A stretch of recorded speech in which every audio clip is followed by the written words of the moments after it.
ओम नमः शिवाय। श्री शिव महापुराण पढ़ने अथवा सुनने वाले के साथ ही साथ उसके पूरे कुल को भी मुक्ति मिलती है। सच्चिदानंद प्रभु शिवजी के चरित्र सुनने, पढ़ने और कहने से भी संपूर्ण पाप नष्ट हो जाते हैं और दोनों लोकों में आनंद प्राप्त होता है। इस प्रस्तुति में संपूर्ण श्री शिव महापुराण आपके सामने प्रस्तुत की गई है। आप अपने कोई अन्य काम करते समय भी इसे सुन सके, इसलिए हमने इसे पूर्ण HD क्वालिटी में बनाया है, जिससे सभी को आसानी से समझ आ सके और प्रभु शिव के चरणों में हम सभी की भक्ति बढ़ती ही रहे। इसमें आपको शिव भक्ति का संपूर्ण ज्ञान अवश्य ही मिलेगा। जो भी व्यक्ति प्रभु शिव को हृदय में बसाकर इसे पढ़ेगा अथवा सुनेगा, उसके सभी दुख कष्ट काल शिवजी हर ले। इसी कामना के साथ आइए शुरू करते हैं पहली कथा। ओम नमः शिवाय।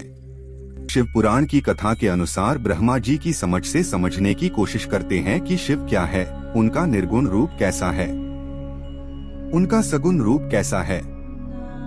दोस्तों, होता ये है कि एक बार नारद जी ब्रह्मा जी से प्रश्न करते हैं कि हे पिता, मैं अब भी शिव जी की भक्ति से अनजान ही हूँ, वे सगुण और साथ ही निर्गुण रूप में भी किस प्रकार स्थित रहते हैं, वे आरंभ मध्य और अंत में भी किस प्रकार रहते हैं। आप उनके बारे में जो कुछ जानते हैं कृपया उन पर प्रकाश डालें, जिससे मुझे और आपको भी प्रसन्नता मिले। ये सुन ब्रह्मा जी प्रेम मग्न हो गए और उनकी आंखों से आंसू निकलने लगे। उन्हें तन मन स्त्री पुत्र घर आदि किसी का भी कुछ ध्यान न रहा। कुछ देर बाद जब वह पुनः सचेत हुए, शिव शिव कहते तथा शिव जी का ध्यान करते हुए हंसकर बोले, हे नारद, तुम्हें बहुत धन्यवाद है। तुमने मेरे संपूर्ण कुल को मुक्त कर दिया है, क्योंकि तुम्हारे हृदय में भगवान सदाशिव की भक्ति उत्पन्न हुई है। हे पुत्र, मैं सर्वप्रथम अपनी बुद्धि के अनुसार शिवजी के निर्गुण चरित्र का वर्णन करूँगा, उसके बाद उनके सगुण महिमा को कहूँगा।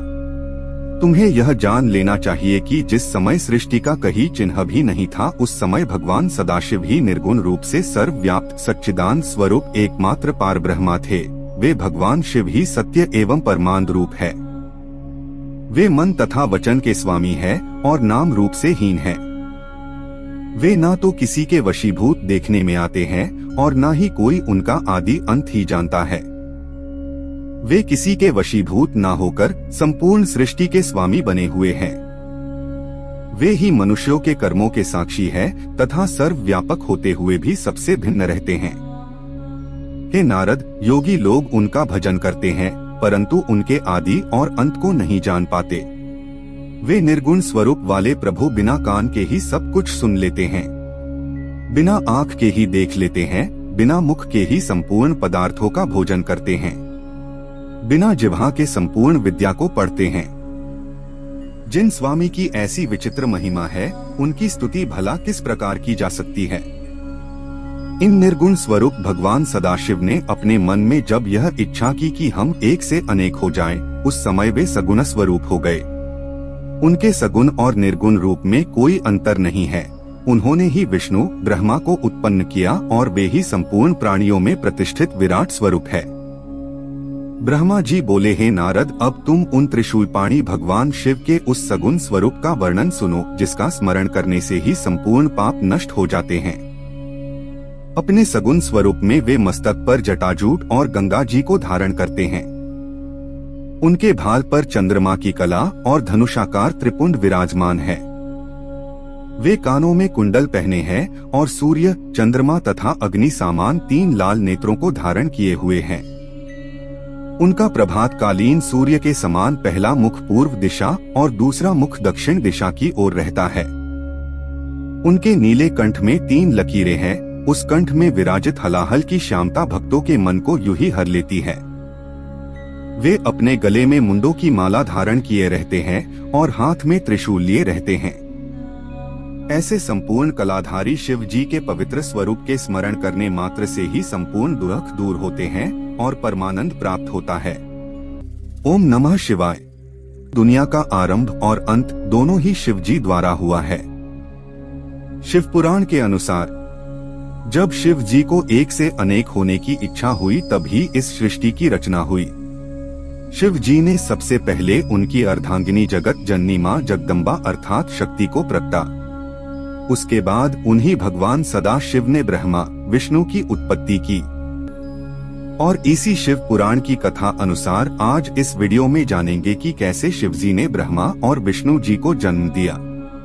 दोस्तों, महाशक्ति उमा को प्रकट करने के बाद उनके मन में आया कि कोई रचनात्मक कार्य किया जाए। तब उन्होंने भगवती उमा से कहा, हे प्रिय, हमें एक ऐसा मनुष्य उत्पन्न करना चाहिए जो सब विद्याओं में पारंगत हो और जिसके ऊपर हम संपूर्ण संसार का भार छोड़ सके। शिव जी के मुख से निकले हुए इन शब्दों को सुनकर भगवती जगदम्बा जी ने अपनी बाईं ओर देखा तो उनकी इच्छा से तुरंत ही एक मनुष्य की उत्पत्ति हुई। वह मनुष्य अत्यंत रूपवान, कलवान, बुद्धिमान तथा शीलवान था। उसका संपूर्ण शरीर श्यामवर्ण चंद्रमा जैसा था। उसका प्रत्येक अंग सुडोल एवं परम सुंदर था। वह संपूर्ण विद्याओं का निधान, महाप्रतापी, सिद्धरूप तथा पवित्र था। वह उत्पन्न होते ही भगवान सदाशिव एवं भगवती उमा के सम्मुख हाथ जोड़कर खड़ा हो गया। उस सुंदर मनुष्य को देख उमा सहित शिव जी प्रसन्न हुए। वह भी इन दोनों को देखकर बहुत हर्षित हुआ। फिर उसने हाथ जोड़कर इन दोनों की स्तुति और प्रशंसा करते हुए प्रार्थना की, हे पिता एवं हे मातेश्वरी, आप मेरा नाम रखकर मेरे योग्य जो कार्य हो उसे बताइए। यह सुनकर शिव जी बोले, तुम्हारा नाम विष्णु होगा। संपूर्ण सृष्टि में तुम्हारे समान तेजस्वी तथा प्रतापी अन्य कोई भी प्राणी प्रकट न होगा। तुम्हारा यश संपूर्ण संसार में निरंतर फैला रहेगा। संसारी मनुष्य तुम्हें हरि, चतुर्भुज, भगवान, अच्युत आदि नामों से पुकारेंगे। तुम भक्तों के मनोरथ पूर्ण करने के लिए उत्पन्न किए गए हो। अब तुम्हें यह उचित है कि तुम तपस्या करो, जिससे तुम्हें और अधिक तेज और सामर्थ्य की प्राप्ति हो। इतना कहकर भगवान सदाशिव ने विष्णु को योग विद्या का उपदेश दिया। तब विष्णु एक स्थान पर बैठकर तपस्या करने में संलग्न हो गए। वे दिव्य सहस्त्र वर्ष तक एक ही आसन पर बैठ योग साधना द्वारा भगवान सदाशिव का ध्यान करते रहे। परंतु जब उन्हें तपस्या का कुछ भी फल प्राप्त नहीं हुआ तो उनके हृदय में अत्यंत शोक हुआ। उसी समय जिस प्रकार वर्षा में बादल गरजते हैं, ठीक उसी प्रकार ये आकाशवाणी हुई, हे विष्णु, तुम मन लगाकर फिर से तप करो, क्योंकि हम सुगमता से किसी को दिखाई नहीं देते। उस आकाशवाणी को सुनकर उन्होंने पुनः अत्यंत कठिन तप करना प्रारंभ कर दिया, जिससे उनके पवित्र शरीर से इतना पसीना निकला कि एक नदी बह चली। उस अवस्था में बैठे हुए जब विष्णु मूर्छित हो गए तब उनका नाम तीनों लोकों में हर नारायण प्रसिद्ध हुआ। वे इस प्रकार मूर्छित हुए जैसे कोई निद्रा में शयन कर रहा हो। उसी दशा में भगवान सदाशिव की इच्छा से उन विष्णु की नाभि से एक कमल की उत्पत्ति हुई। उस कमल में बहुत सी पंखुड़ियां थी। वह देखने में बहुत ऊंचा, मनोहर तथा लंबा था। इसके पश्चात शिव जी ने ब्रह्मा जी को अपनी दाहिनी भुजा से उत्पन्न किया और उसी कमल में बैठा दिया। उनका रंग लाल था। उनके 4 मस्तक थे, चारों दिशाओं में खुले थे। उनके सभी अंग विष्णु के समान ही थे। वह भी अत्यंत तेजस्वी तथा सामर्थ्यवान थे। उसी समय एक आकाशवाणी हुई कि, हे पुत्र, तुम्हारे अज, ब्रह्मा, धाता, विधाता, बहुगर्भ आदि अनेक नाम होंगे। ओम नमः शिवाय। हमने देखा कि कैसे ब्रह्मा जी और विष्णु जी की उत्पत्ति भगवान शिव ने की। आज हम देखते हैं कैसे शिव जी ने ब्रह्मा जी और विष्णु जी का घमंड तोड़ा। भगवान सदाशिव की माया तीनों भुवनों को घेरे हुए हैं। वे जो चाहते हैं वही होता है। विष्णु जी की नाभि से जो कमल का पुष्प निकला उस पर शिव जी ने ब्रह्मा जी को उत्पन्न कर बैठा दिया, परंतु ब्रह्मा नहीं जानते थे कि उन्हें किसने उत्पन्न किया है, उनका पिता कौन है। तब उन्होंने सोचा कि जिसके मूल से यह कमल का पुष्प उत्पन्न हुआ है वही मेरा पिता होगा। ऐसा सोचकर उस कमल की जड़ को जन्म देने वाले अपने पिता का पता लगाने के लिए ब्रह्मा उस कमल की डंडी के मार्ग से उस जल के भीतर जा पहुँचे। ब्रह्मा उस कमल नाल के सहारे सैकड़ों कोसों तक पानी के भीतर चले गए, परंतु उन्हें उसके उद्गम स्थान का कोई भी पता नहीं चल सका। तब वो निरंतर 100 वर्षों तक प्रयत्न करने के बाद निराश हो जाने के शोक से व्याकुल होकर उसी स्थान पर पुनः लौट आए जहाँ से नीचे की ओर चले थे। जब वे पुनः वापस आए तो यह देखकर उनके आश्चर्य की सीमा नहीं रही कि वहाँ वह कमल पुष्प कहीं भी दिखाई नहीं देता था जिस पर वे पहले बैठे थे। इस अद्भुत दृश्य को देख उन्हें अत्यंत चिंता हुई। तब उन्होंने इस संपूर्ण सृष्टि के स्वामी से अपनी रक्षा करने की प्रार्थना की। उस समय उन्हें चिंता युक्त देखकर आकाशवाणी हुई जिसके द्वारा 2 अक्षर प्रकट हुए। उन अक्षरों के सहारे 16 और 21 अक्षरों का और ज्ञान हुआ जिनसे वो बहुत सी बातों को जान सके। ठीक उसी समय भगवान सदाशिव की इच्छा से उस जल में अचेत होकर पड़े हुए विष्णु सचेत होकर ब्रह्मा जी के समीप आए। इस बात में कोई संदेह नहीं करना चाहिए कि जो भगवान शिव चाहते हैं वही होता है। विष्णु जी को देख ब्रह्मा जी ने उनसे पूछा, आप कौन हैं? विष्णु जी ने उत्तर दिया, हे ब्रह्मा, हम अलख निरंजन हरि हैं। हम तुम्हारे पिता हैं, हमारे ही नाभिकमल द्वारा तुम्हारी उत्पत्ति हुई है। अब तुम निर्भय हो जाओ क्योंकि हम तुम्हारे रक्षक हैं। हमारे ऊपर हमारे समान अथवा हमसे उत्तम अन्य कोई नहीं। हम ही सबके स्वामी हैं। विष्णु जी ने यह बात अज्ञान अवस्था में ही कही थी कि हम ही उत्तम हैं और हम ही सबके स्वामी हैं, क्योंकि उस समय वे शिवजी की माया से अचेत थे। भला इस संसार में ऐसा कौन है जिसे शिव जी की माया भुलावे में नहीं देती? विष्णु जी के मुख से यह वचन सुनकर ब्रह्मा को अत्यंत क्रोध आया। तब उन्होंने कहा, तुम ऐसी बातें ना करो और कैवल्य भाव का निश्चय रखो। यदि तुम हमें उत्पन्न करने वाले हो तो वेद हमें ब्रह्मा, पितामह, विधाता आदि नामों से नहीं पुकारते। हम स्वयं ही तीनों गुणों को धारण करके संपूर्ण सृष्टि को उत्पन्न करने वाले हैं। अतः तुम्हें हमारे प्रति ऐसे शब्द नहीं कहने चाहिए। यह बात सुन विष्णु बोले, हे ब्रह्मा, तुम अज्ञानता में मत पढ़ो। इस सृष्टि को उत्पन्न करने वाले हम ही हैं। हम ही सब जीवों को उत्पन्न करके उनका पालन करते हैं और प्रलयकाल में सबको नष्ट करते हैं। हमारी माया के वशीभूत होकर सब अपना ज्ञान भुला बैठते हैं, इसलिए तुम भी ऐसा कह रहे हो। इसमें तुम्हारा दोष नहीं है। हम ही ने वेदों को बनाया और तुम्हें नाभि कमल द्वारा उत्पन्न किया। हमसे अधिक श्रेष्ठ अन्य कोई नहीं है। यदि तुम हमारा पूजन करोगे तो वह शुभ होगा, अन्यथा हम तुम्हें अपनी शक्तियां माया द्वारा नष्ट कर देंगे। विष्णु जी के ऐसे अहंकार पूर्ण शब्द सुनकर ब्रह्मा जी के हृदय में भी क्रोध उत्पन्न हो गया और वो विष्णु जी के शत्रु बन गए और उनसे कहने लगे, हे विष्णु, जिस प्रकार गुरु अपने शिष्य को झिड़क कर बुलाता है, उसी प्रकार तुम हमें उपदेश क्यों दे रहे हो? इस प्रकार विष्णु जी और ब्रह्मा जी आपस में युद्ध करने लगे।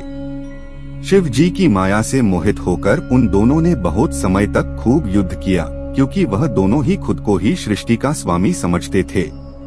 उस समय उन दोनों को परस्पर लड़ता देख प्रलयकालीन प्रज्वलित शिव जी अचानक ही उस स्थान पर प्रकट हो गए। उनके उस परम तेजस्वी स्वरूप को देख उन दोनों ने युद्ध बंद कर दिया। उस समय विष्णु जी ने अत्यंत भयभीत हो ब्रह्मा जी से कहा, हे ब्रह्मा, यह तेज यहाँ कहाँ से आ पहुँचा? अब हम दोनों को उचित है कि हम इस तेज के आदि और अंत को देखाए। हम दोनों में से हो भी इसके आदि और अंत को देख लेगा, वही इस सृष्टि का स्वामी और सबसे बड़ा माना जाएगा। हमें तो यह तेज आदि और अंत से रहित जान पड़ता है। अच्छा, तुम इस तेज के ऊपर की ओर जाओ और हम नीचे की ओर जाते हैं। यह बात ब्रह्मा जी ने मान ली। तब वे दोनों अहंकारी उस तेज का आदि अंत जानने के लिए एक दूसरे से भिन्न दिशाओं में चल दिए।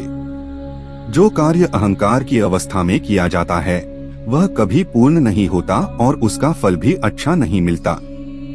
जब तक मनुष्य अहंकार को नहीं त्याग देता तब तक उसका कार्य सिद्ध नहीं हो सकता। ब्रह्मा जी और विष्णु जी के इस चरित्र को जो मनुष्य प्रातः काल हाथ पांव धोकर ध्यान में लाता है, उसे इस लोक में सुख, आरोग्य तथा परलोक में श्रेष्ठ गति की प्राप्ति होती है। विष्णु जी और ब्रह्मा जी दिव्य सहस्त्र वर्षों तक उस दिव्य ज्योति के आदि और अंत को ढूंढते रहे, परंतु किसी को भी उसका कुछ पता नहीं चला। अस्तु वह दोनों निराश होकर अपने स्थान को लौट पड़े, परंतु तभी एक आश्चर्य की बात हुई कि जिस स्थान से वे चले थे वह उन्हें बहुत ढूंढने पर भी कहीं दिखाई नहीं दिया। उन्हें 1 सहस्त्र दिव्य वर्षों का समय अपने पहले स्थान को ढूंढने में लग गया। उस समय उन दोनों को इस बात का ज्ञान हो गया कि उनके ऊपर भी कोई शक्ति है जो सबसे उत्तम और पुरातन है। यह बात ध्यान में आते ही यह आकाशवाणी हुई, हे ब्रह्मा तथा हे विष्णु, तुम दोनों योग साधना करो। उसे सुनकर उन दोनों ने योगाभ्यास करते हुए उस अलक्षित स्वामी की स्तुति में इस प्रकार कहना आरंभ किया, हे स्वामी, हम दोनों ने आपकी माया के वशीभूत होकर अपने को सृष्टि का उत्पन्नकर्ता समझ लिया था। अब हम अपने अभिमान को त्याग कर आपको दंडवत करते हैं। आप हमें अपना सेवक जानकर कृपा कीजिए और प्रकट होकर हमें अपना दर्शन दीजिए। उनके इस प्रकार कहते ही भगवान सदाशिव ने साक्षात प्रकट होकर उन्हें अपना वह स्वरूप दिखाया जिसके दर्शन पाकर संपूर्ण संसार मोहित हो जाता है। उनका शरीर श्वेत पत्थर के समान गौर था, उस पर वे भस्म मले हुए थे। उनके वामांग में आदिशक्ति महामाया उत्तमोत्तम वस्त्रालंकारों को धारण किए हुए विराजमान थी। उनके दर्शन प्राप्त कर ब्रह्मा और विष्णु को अत्यंत प्रसन्नता हुई। उन दोनों ने हाथ जोड़कर उनकी स्तुति की और कहा, हे प्रभु, हमारे इस युद्ध का परिणाम शुभ ही हुआ जो हमें आप परम प्रभु के दर्शन प्राप्त हुए। हमसे जो कुछ अपराध हुआ उसे आप कृपापूर्वक क्षमा कर दीजिए। इसके बाद वे दोनों अपने मस्तक को नीचे झुकाए हुए शिव जी के चरणों की ओर देखने लगे। ब्रह्मा जी और विष्णु जी की स्तुति सुन भगवान सदाशिव ने मुस्कुराते हुए कहा, हे ब्रह्मा तथा हे विष्णु, तुमने हमारी माया के मोह में पड़कर ही परस्पर युद्ध किया। अब तुमको उचित है कि इस विरोध भाव को त्याग कर तुम दोनों ही अहंकार को नष्ट कर दो और वह कार्य करो जिसकी हम तुम्हें आज्ञा देते हैं। ओम नमः शिवाय। ब्रह्मा जी और विष्णु जी जब खुद को ही सर्वश्रेष्ठ समझकर अहंकार कर बैठे तब भगवान शिव ने कैसे यह घमंड तोड़ा, ये हमने पिछले वीडियो में देखा। आज हम शिव पुराण की अगली कथा के अनुसार देखेंगे कि किस तरह भगवान शिव ने विष्णु जी और ब्रह्मा जी को शिक्षा दी और सृष्टि उत्पन्न तथा पालन करने का दायित्व दिया। जब विष्णु जी और ब्रह्मा जी उस लिंग स्वरूप भगवान सदाशिव का आदि अंत ढूंढ नहीं पाए तब उन्हें ये समझ आ गया कि उनसे भी ऊपर कोई शक्ति है जो सर्वोत्तम और सबसे पुरातन है। इसके बाद उन दोनों ने हाथ जोड़कर उस शक्ति को प्रणाम किया और माफी मांगी, जिसे सुनकर भगवान सदाशिव ने उन्हें साक्षात प्रकट होकर दर्शन दिए। सर्वप्रथम उन्होंने ब्रह्मा जी को श्वास मार्ग द्वारा संपूर्ण वेद पढ़ाया, फिर वे 5 मंत्र भी बताए जिनमें संपूर्ण विद्याएं समाहित है। उन्होंने फिर प्रणव की शिक्षा दी जिसके अक्षर वेद कहलाते हैं। शिवजी का सर्वप्रथम वाक्य वही है। इसके पश्चात उन्होंने 24 अक्षरों से युक्त वेदों की माता गायत्री का उपदेश दिया। फिर महामृत्युंजय मंत्र की शिक्षा देने के उपरांत चिंतामणि मंत्र को सिखाया जो मनुष्यों और देवताओं को भी महान सुख देता है। उस वेद और मंत्रों को पढ़कर ब्रह्मा जी को अत्यंत आनंद हुआ। उस समय ब्रह्मा जी और विष्णु जी कृतज्ञता भरी दृष्टि से उन महेश्वर भगवान की ओर देखने लगे। उन दोनों के उस अनन्य प्रेम भाव को देख भगवान शिव भी प्रसन्न हुए। तब उन्होंने ब्रह्मा जी से कहा, हे ब्रह्मा, तुम धन्य हो जो तुम्हें मेरी कृपा से संपूर्ण सृष्टि का स्वामी होने का सौभाग्य प्राप्त हुआ। अब तुम मेरी आज्ञा स्वीकार कर सृष्टि उत्पन्न करो। इसके बाद उन्होंने विष्णु जी की ओर देखकर कहा, हे विष्णु, तुम सृष्टि का पालन करने के अधिकारी हो। तुम हमें वेद का स्वरूप जानो और वेद में जो कुछ लिखा है उसे हमारी आज्ञा मानकर स्वीकार करो। भगवान शिव की आज्ञा सुनकर ब्रह्मा जी और विष्णु जी ने उनसे प्रार्थना करते हुए कहा, हे प्रभु, हमें आपकी आज्ञा स्वीकार है, परंतु हम यह चाहते हैं कि आप स्वयं भी कोई अवतार ग्रहण कर हमारी सहायता करते रहे। तीनों लोकों का पालन करने के पश्चात अंत अर्थात प्रलय का अधिकार आप अपने पास रखे। हमारा यही मनोरथ है। इतना कहकर वे दोनों मौन हो गए। फिर भगवान शिव की मौन स्वीकृति पाकर उन दोनों ने कहा, हे प्रभु, अब आप सर्वप्रथम हमें यह बताएं कि हम किस रीति के अनुसार आपका पूजन करें। यह सुनकर शिव जी ने उत्तर दिया, हे ब्रह्मा तथा विष्णु, हमें संसार में तुमसे अधिक प्रिय अन्य कोई ना होगा। अब तुम दोनों संपूर्ण चिंता त्याग कर सुखपूर्वक अपना कार्य करो तथा इस कार्य द्वारा अन्य लोगों को भी सुख पहुंचाओ। हमने तुम्हें कुछ देर पूर्व जो अपना लिंग स्वरूप दिखाया था, उसका पूजन करना सर्वथा योग्य है। उसी के पूजन से सुख की प्राप्ति होगी। तुमने जो हमसे अवतार ग्रहण करने की प्रार्थना की है, उसके संबंध में ये जान लो कि समय आने पर हम स्वयं ही प्रकट होकर आएंगे। हमारे उस अवतार का नाम रुद्र होगा। हम चारों अर्थात ब्रह्मा, विष्णु, शिव और शक्ति एक ही स्वरूप है। जो व्यक्ति हम में किसी प्रकार का भेद समझेगा, उसे बहुत दुख उठाना पड़ेगा। इतना कहकर भगवान शिव ने एक बड़े गुप्त भेद को प्रकट करते हुए कहा, यह भेद वेद में भी अधिक गुप्त है, अर्थात हम सगुण रूप में शिव और शक्ति दो नामों से प्रकट होते हैं तथा तीनों गुणों द्वारा ब्रह्मा, विष्णु एवं शिव नामक देवताओं के रूप में अलग प्रकट होते हैं। किसी कल्प में पहले विष्णु फिर ब्रह्मा तदुपरांत रुद्र की उत्पत्ति होती है, तो किसी कल्प में पहले शिव फिर ब्रह्मा तत्पश्चात विष्णु की उत्पत्ति होती है। इस प्रकार तुम दोनों शक्ति के चिन्ह से रजोगुण एवं सतोगुण को ग्रहण करते हो। हर अर्थात महादेव हमारे हो अंश से उत्पन्न होकर हमारे ही तमोगुणी स्वरूप है। उनके अधीन प्रलय कार्य रहता है। तुम दोनों श्याम एवं लाल वर्ण का स्वरूप धारण किए हो, अथ हम श्वेत रूप धारण करेंगे। इसके पश्चात शिवजी ने विष्णु जी से कहा, हे विष्णु, तुम संपूर्ण जीवों का भली प्रकार पालन करना। हमारे दाहिनी ओर से ब्रह्मा, बाएं ओर से विष्णु तथा हृदय से रुद्र की उत्पत्ति होगी। हमारी शक्ति जो उमा है, वह भी दो अंशों में प्रकट होगी, जिससे तुम अलग अलग नहीं समझे जाओगे। पहले अंश से वे लक्ष्मी स्वरूपा होकर तुम्हें प्राप्त होगी और दूसरे अंश से सरा होकर ब्रह्मा को प्राप्त होगी। उनके उमा स्वरूप को हर प्राप्त करेंगे, उस समय संसार में उनका नाम सती प्रसिद्ध होगा। इस प्रकार ब्रह्मा, विष्णु तथा हर तीनों अपनी शक्तियों के साथ रहकर वेदों का पूजन करेंगे। ब्रह्मा का एक दिन सहस्त्र चतुर्युगी का होगा। इस प्रकार की 100 वर्ष की आयु ब्रह्मा की होगी। ब्रह्मा की संपूर्ण आयु का समय हर का एक दिन होगा। ऐसा एक दिन व्यतीत हो जाने पर हमारा सगुण स्वरूप निर्गुण होकर प्रलय कर देगा। इतना कहकर भगवान शिव ने ब्रह्मा और विष्णु के मस्तक पर अपने दोनों हाथ रखे और इस प्रकार शिक्षा देकर अंतर्धान हो गए।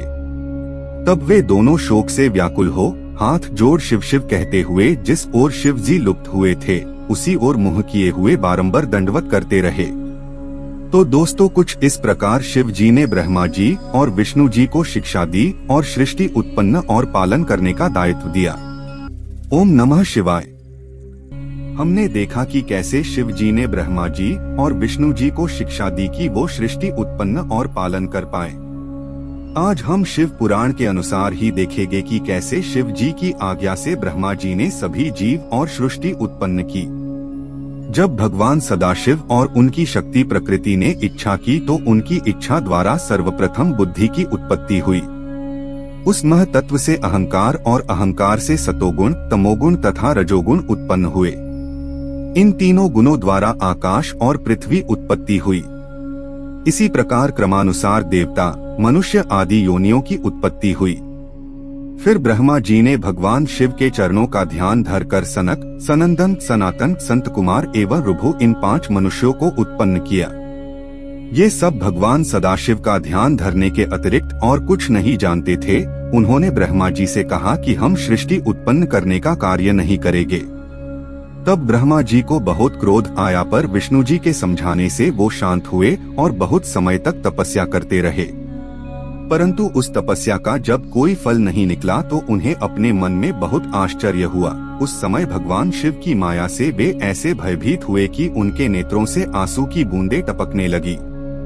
उस समय भगवान शिव ने दयालु होकर उन्हें सद्बुद्धि प्रदान की और उनके हृदय में इच्छा उत्पन्न हुई कि भगवान शिव ही यदि मेरे पुत्र उत्पन्न होकर जन्म ले तो संपूर्ण कार्य स्वयं ही सिद्ध हो जाएंगे।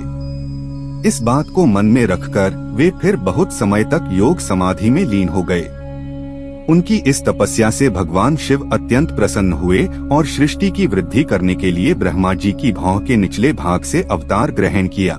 उन्होंने अपने उस अवतारी शरीर में वे चिन्ह प्रकट कर दिए जिसे ब्रह्मा जी और विष्णु जी ने उनके दर्शन प्राप्त करते समय देखे थे। इस प्रकार उन्होंने ब्रह्मा जी की सहायता करने हेतु अवतार ग्रहण किया। भगवान शिव इस रूप में प्रकट होकर ब्रह्मा जी से बोले, हे ब्रह्मा, यदि आप हमें आज्ञा दे तो हम वेदानुकूल कार्य करें। ब्रह्मा जी ऐसा सुपुत्र पाकर फूले नहीं समा रहे थे। ब्रह्मा जी ने कहा, जब तुम जैसे मेरे पुत्र उत्पन्न हुए हैं तो मेरे संपूर्ण मनोरथ निश्चय ही पूर्ण हो जाएंगे।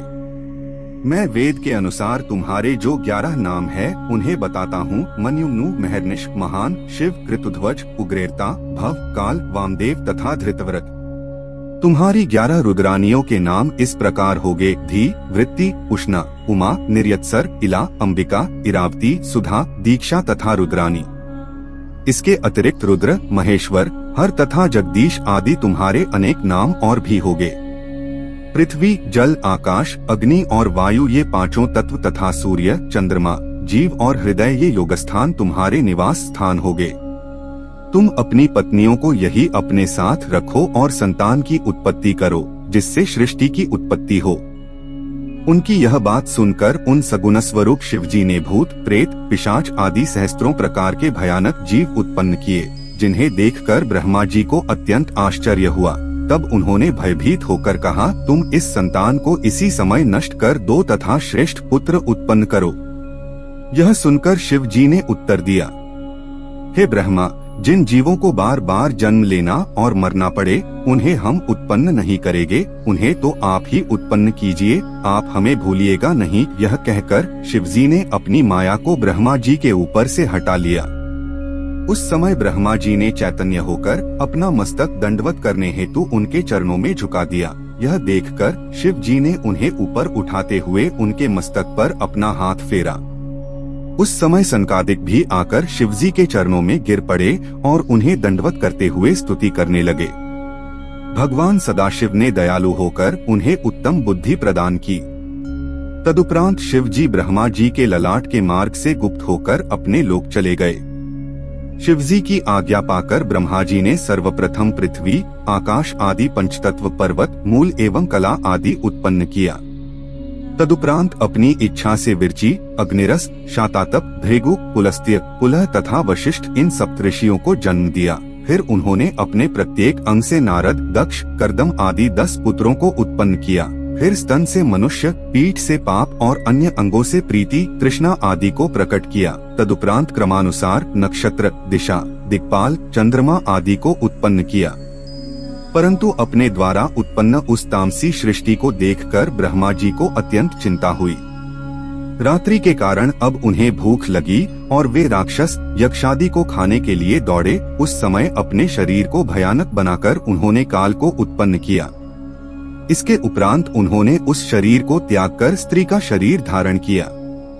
उस समय उनके उस रूप को देखकर सब ऋषिमुनि आसक्त होकर उन्हें पकड़ने के लिए दौड़ पड़े। तब उन्होंने उस शरीर को बदलकर दूसरा शरीर धारण किया और अपने घुटनों द्वारा असुरों की उत्पत्ति की। ऋषि मुनि उस समय उन्हें नहीं पहचान सके और काम के वशीभूत निर्लज्ज बनकर उनके पास दौड़े चले आए।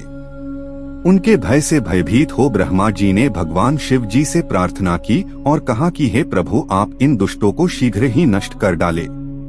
उनकी प्रार्थना सुनकर शिव जी ने अप्रकट रूप से आज्ञा दी कि तुम अपने इस शरीर को बदल डालो। जिस समय उन्होंने अपने शरीर को बदला वो समय सायकाल कहलाया। उसमें संपूर्ण असुर अचेत होकर गिर पड़े। तदुपरांत ब्रह्मा जी ने मनुष्यों की सृष्टि की। अस्तु उन्होंने दूसरा रूप धारण कर राक्षस, गंधर्व, यक्ष, किन्नर, कीमपुरुष, विद्याधर, ईश्वर, भूत, प्रेत आदि तथा स्त्री को उत्पन्न किया। परंतु इन जीवों की उत्पत्ति से भी ब्रह्मा जी को प्रसन्नता प्राप्त नहीं हुई। इसके उपरांत शिवजी की इच्छा से उन्होंने सिंह, हाथी, बैल आदि बुद्धिहीन जीवों को उत्पन्न किया। इस सृष्टि को उत्पन्न करने के बाद जब ब्रह्मा जी ने सोचा कि ये काम क्या करेंगे, तब शिव जी का ध्यान करते ही चारों वेद उसी समय ब्रह्मा जी द्वारा उत्पन्न हो गए। उनसे उन्होंने धनुर्विद्या, ज्ञान विद्या एवं संपूर्ण कथाओं से युक्त पुराणों को, जिन्हें पंचम वेद कहा जाता है, उत्पन्न किया। उसके बाद उन्होंने संपूर्ण आश्रम अर्थात ब्रह्मचार्य, गृहस्थ, वानप्रस्थ, संन्यास एवं व्रत, धर्म शास्त्र, नीति, मोक्ष, धर्म, अर्थ, काम तथा वैदिक शास्त्र को उत्पन्न किया। इस प्रकार जब ब्रह्मा संपूर्ण सृष्टि को उत्पन्न कर चुके तब विष्णु उसका पालन करने लगे और शिवजी पृथ्वी को स्थिर रखने के कार्य में संलग्न हुए। शिव पुराण के अनुसार सृष्टि को उत्पत्ति का यह वर्णन अत्यंत सुख प्रदान करने वाला है। ओम नमः शिवाय। अगली कथा के अनुसार देखेंगे कि किस प्रकार शिवजी की इच्छा से ब्रह्मा जी ने इस मैथुनी सृष्टि की उत्पत्ति की और प्रथम स्त्री पुरुष को उत्पन्न किया।